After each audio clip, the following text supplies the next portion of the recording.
Stronger. Faster.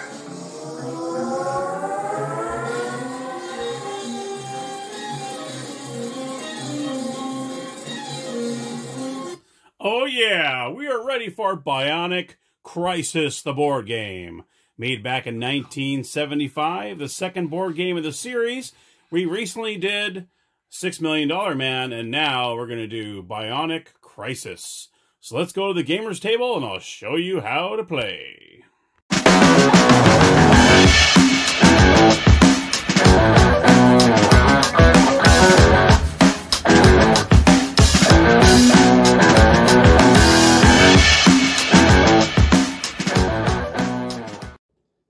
Hello everybody and welcome to the Gamer's Table game Bionic Crisis.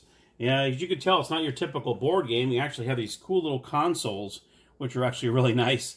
It has a little cardboard little cutout here for the board, so it's actually pretty cool. It just sets right in there, so it's really nice. Nice little plastic.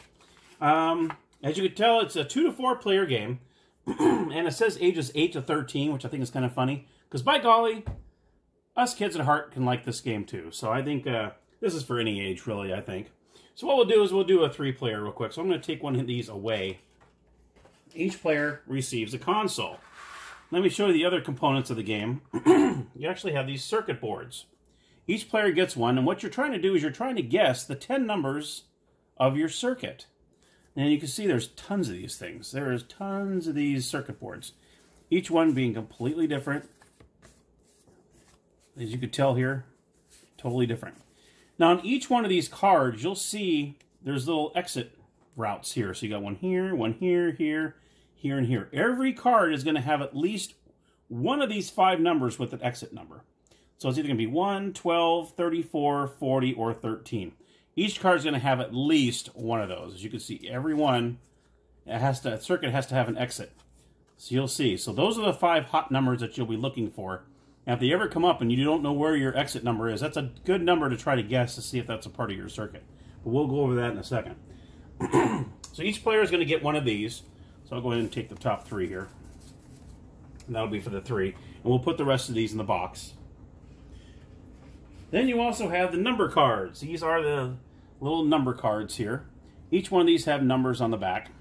As you can see, each one of these have numbers that obviously correspond to the numbers on the circuit. We have numbers 1 through 40, and there's a couple wild cards in here called any number that I'll discuss in just a moment.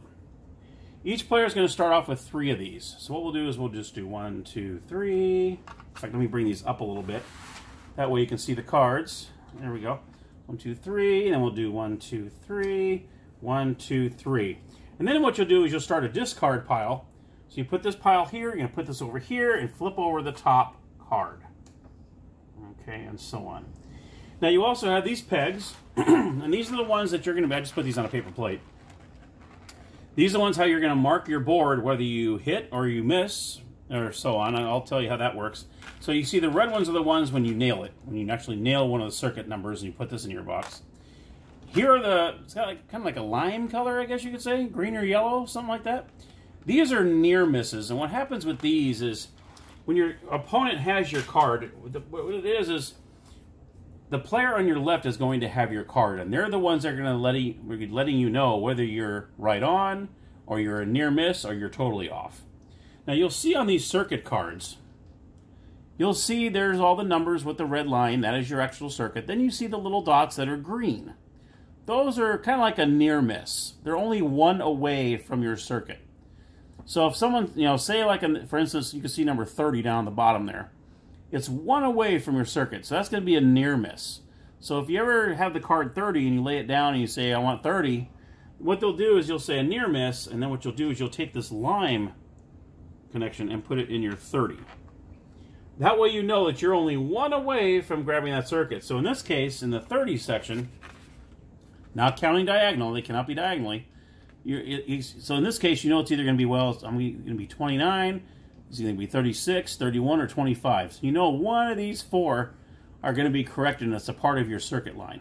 So that kind of helps you out. And then, of course, you got the ones that you're not even close, and they say, no, you're a miss, it's not.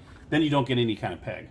So the only 2 times you get a peg is when you're 1 away or when you're right on, and that's when you use the red peg. Okay.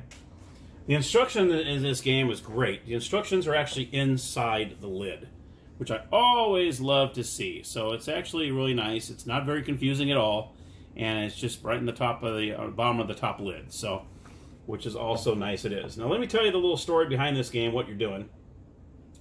You have been selected to assist a team of world-famous scientists.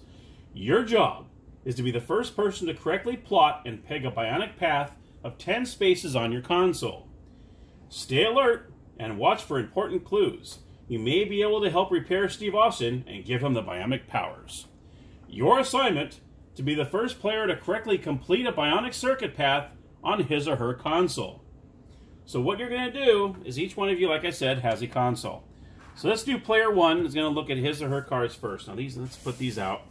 Now these would actually be facing the players. Obviously these would not be face up like this. Every player is going to have this, and your player on your left, that's the person you're going to be asking what number and if you're right or wrong.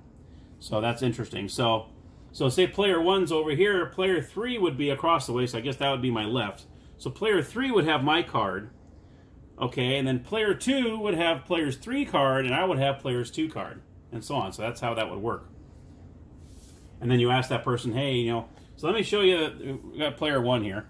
Player one's got 11, 33, and 40. Now, the player can either choose to ask about one of these numbers here, or you can ask the number that's face up over here. You can do either one. So I can say, you know what, 10.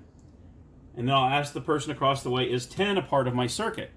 So that player's going to look, and if to say this was my card, we'll just say this is my card, they would say it'd be a near miss because I'm one away. See the way the 10 is green? So they would say, you know, whatever you want to say. You can say yellow, or you can say near miss, whatever. It doesn't really tell you exactly what to say, but so that just to say it was a near miss. So what I would do is I would take this yellow peg and put it in the 10. Okay? And I wouldn't do anything with these cards. You keep these cards to yourself. No one else knows these numbers. All right, obviously you don't keep them face up. You'll keep them like this, like a poker hand, okay, like this. So we'll just say I just went ahead and used the 10, and they told me it was a near miss. Now the second player can also do the same thing. They can either guess one of their numbers here, 5, 26, or 17, or they can also say, you know what, I want to ask about 10 as well. So let's say they say, you know what, I want to know about 10. Player 2 looks, and by golly, look at that. It is a part of his circuit. So you can say, yes, that's a part of your circuit. So player 2 would actually get a red peg and put it in the 10. Just like so. So there you have it. So you got one of the 10 spaces that you need to complete your circuit. Now player 3 can also do the same thing. Him or her can look at these three numbers. They can either guess one of these numbers, whatever they think, or they can also go for the 10. So let's just say, you know what, I'm going to go for the 10 as well. Player 3 is going to look, and they're going to say, nope, you're not even close. So you're not, so you don't get any kind of peg whatsoever. If I can get that to focus here. It doesn't want to focus. It wants to be stubborn. But you can tell from here, there we go, the 10 is not even close. So that goes down the wayside. So now it goes back to player 1. We have 11, 33, and 40. Now 40 would be a very, very good number to ask, just because you could tell in the circuits 40 is one of the exit numbers. So that would actually probably be a pretty good number to ask, because it's going to be one of the 5 that are on the outside. So player 1, if you want to choose one of your cards here, what you can do is, if you're not going to go with 10, you're going to draw the top card. Okay, you're going to draw the top card, and you can choose any one of these cards. I'm going to say 40. I lay it face up. I'm going to ask 40. So they're going to look at my circuit and say, nope, 40 is all the way down. It's almost a green. The one above it, 37, is, but 40 is not. So I completely missed. Same thing with player 2. If player 2 doesn't want to go with the 40, they draw a top card, and they can choose one of the 4 that they have in their hand. You always have to have, you always need to have no more than 3 cards in your hand. That's the maximum cards you can have in your hand. So say he goes, I want 40 as well. So 40, he's going to look and say, oh my goodness, boom. 40 is a part of the circuit. Wow. Look at that. Player 2 actually got the beginning and the end. How cool is that? Boy, I talk about luck. So he would go, okay, well, now I have a good idea, Because it might be all 10 during this circuit. That's actually that'd be pretty awesome to start off that way, actually. Same with player 3, and so on. Now there is a wild card in here, and it's called any number. If you get this, you can say, okay, any number. You place any number on here, and you can ask about any number that's on your circuit. So for instance, maybe on this one, the one we got 2 right already, the 40 and the 10. Now obviously 37 is going to be a part of his circuit, so he doesn't want to waste that because there's only one way you can go on that. So he knows that that's red. So he doesn't want to waste his time on that. But he doesn't know whether it goes straight up or left or right. You just don't know. So just for, he can say, okay, I want to ask about 36. So you can look here, and it would show him 36 is a near miss. It doesn't go to the left.